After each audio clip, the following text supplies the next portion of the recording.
Hi, everybody. My name is Willie Lawson of the Saxophone Factory.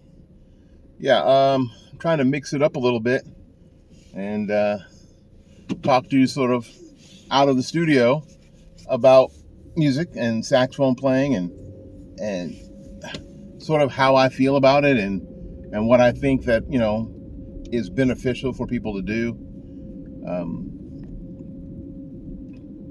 First thing that you need to become before you become a musician is a listener. Because the more you listen, the more you learn. And I know that sounds clichéic, but it's really true. I mean, it is very true. The more you listen, the more you learn. I see a lot of these videos. That's my, we gotta listen. It's my seatbelt alarm going off. But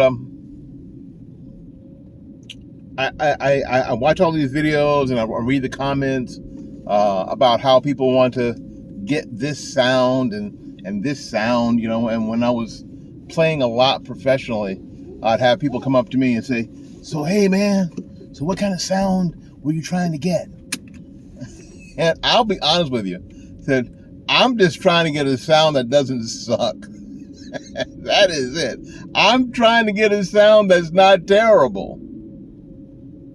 With the equipment and the abilities that I have, I'm just trying to get a sound that isn't terrible.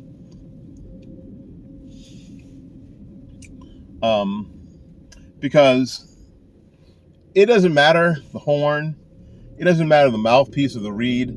You are going to sound like you. Quick story. One of the benefits of getting old is you have stories. We were at an all-state music convention a number of years ago, and my teacher, Pat Meehan from Florida State University, happened to be there. We didn't go together. I live, in the town where they have it, and they came to visit, and I was just there, and we were at the saxophone booth we were at the Armstrong booth, Armstrong Instruments. I got nothing bad to say about Armstrong. I learned on an Armstrong flute, so I have nothing bad to say about them. But he was playing a student instrument, right? So I'll just say it like that, a student instrument. An Armstrong student saxophone, alto.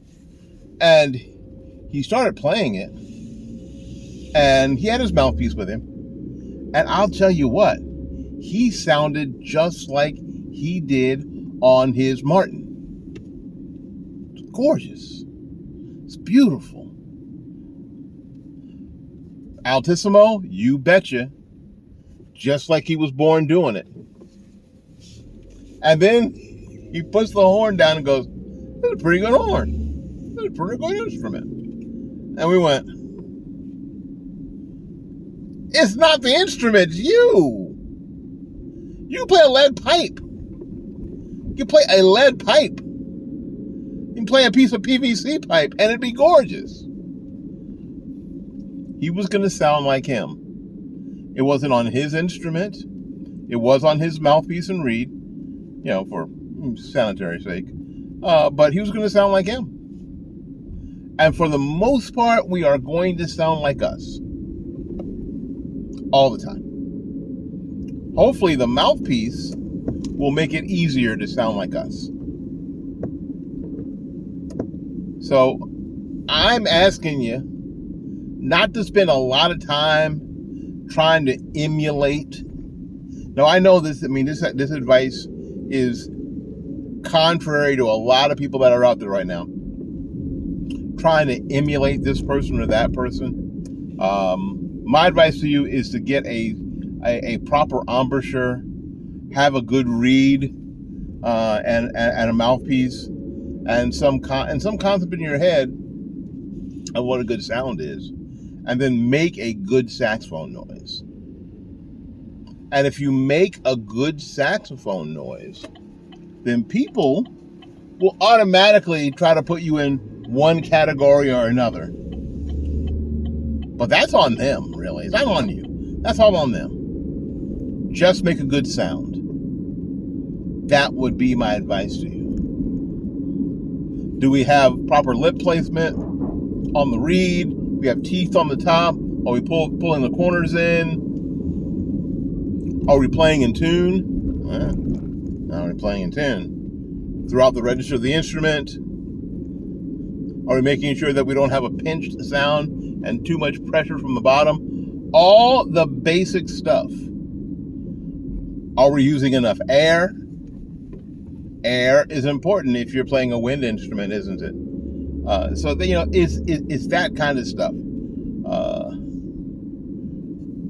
Avoid, doing your deep dives and seeing what kind of mouthpiece and horn John Coltrane had, and thinking that you're going to sound anything like John Coltrane.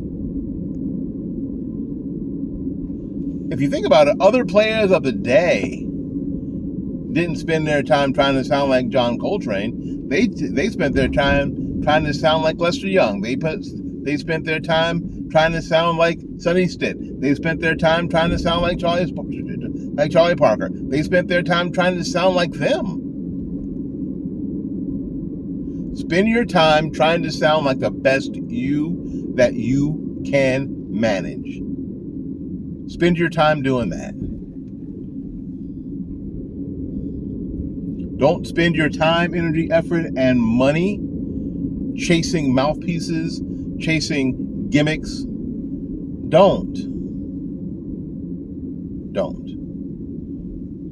Practice every day. Play your long tone exercises. Now, long tone exercises, we're going to have a conversation about those when we get back in the studio, and how you can practice long tone exercises without boring yourself to tears. There's a way. It's possible. We'll talk about that when we get back into the studio. But that's what I would suggest. Again, thank you so much for those of you who have subscribed. Thank you for those of you who have found this video and found this channel and are considering subscribing. Please do. We appreciate it.